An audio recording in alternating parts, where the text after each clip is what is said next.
Congratulations on grabbing access to this video course on infographic traffic. We're going to help you find out how to bring more eyeballs back to your site via infographics. But before we go out and we create an infographic, really what it comes down to is understanding how to create a high converting infographic. So that starts with the basic fundamentals. That's what we're going to be covering in the next few videos. And then once you understand the breakdown or anatomy of the infographic itself, then we will begin to piece it together.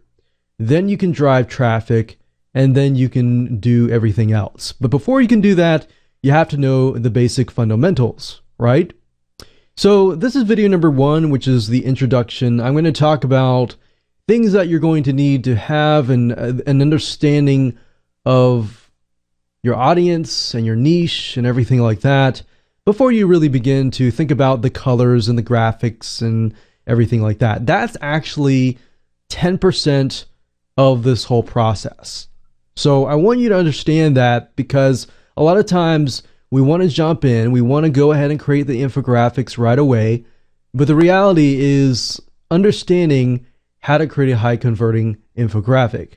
Because if we go all out there, we create an infographic that just looks nice, and we don't really make it appeal to our target audience, it's really not going to do any of us any good, right?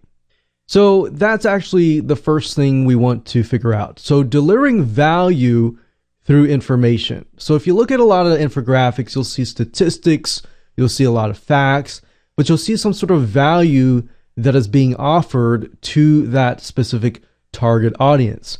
And that target audience feels like, wow, this is something maybe that would have taken me a while to figure out, or maybe it would have cost me money to figure out. So in a way, it's kind of like a pre-selling mechanism to help you sell your products and services.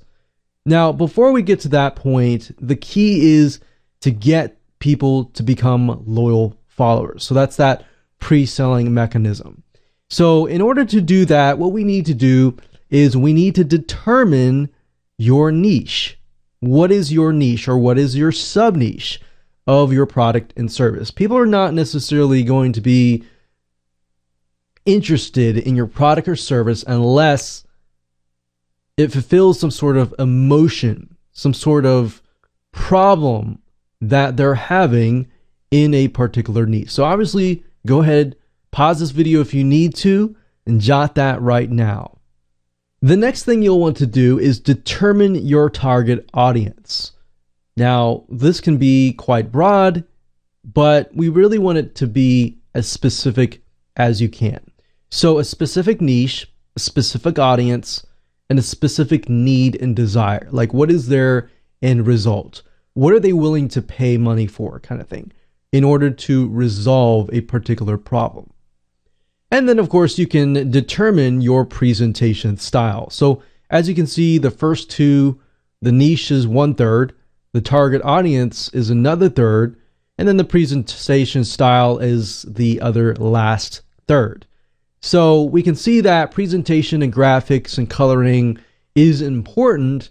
And as you know, the specific colors that you put on there can make people feel a certain way and evoke certain emotions and everything like that. So we'll talk about more about that later on. But as you can see, we need to figure out the most important parts of the pieces of the puzzle first. So I really want you to pause this video if you can and just jot that down so that you have an idea. Also jot down what you think people are willing to buy. What do you think people are willing to spend time on? And jot those thoughts down. Don't think about having to organize them or fix grammar issues or anything like that. Just let your creative mind flow throughout right now. The next thing I want you to think about is the information that you will be offering. You see, too much information on your page is one sure way to turn people off.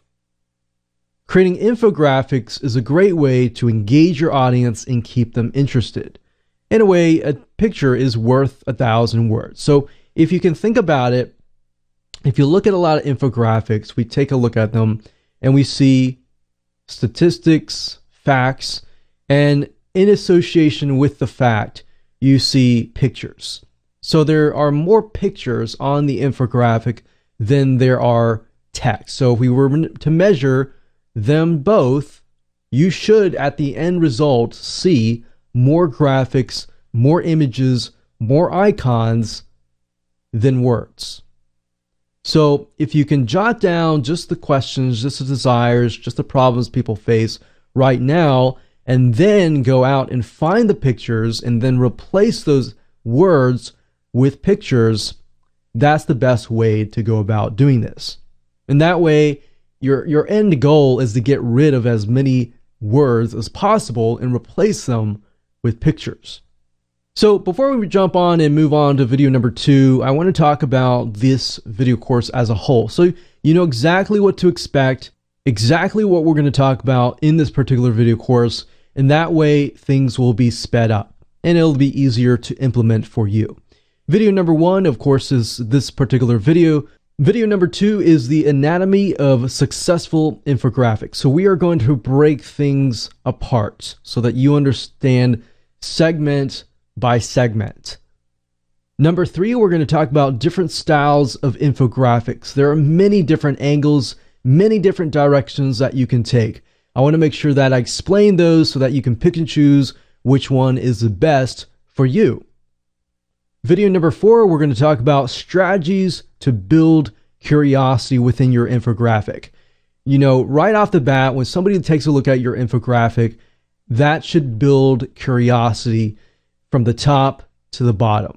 That it should get them into the mode of really wanting to see the whole infographic. So how do you do that? We'll talk about that in that particular video. Video number 5, we're going to talk about strategies to invoke call to action. Getting somebody to take action is crucial. How do you do that? We'll talk about that.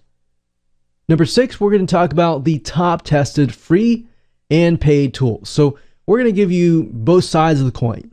That way you can pick and choose what is best for you. If you want to test whatever infographic tool you can, or you can just simply use PictoChart, which is what we recommend, and that's what we're going to be using in video number 7. Video number 8, we're going to talk about how to promote your infographics on social media. And video number 9, we're going to talk about bonus ninja tricks and how you can get a flood of visitors to your infographic. So video number 9 is a bonus video that will help you take things further on. But the real goal of this video course is to show you how to create high converting infographics. But how do you take it beyond that? How do you drive traffic? So that is going to be videos 8 and 9. So with that said, let's move on to video number 2, and that is the anatomy of successful infographics.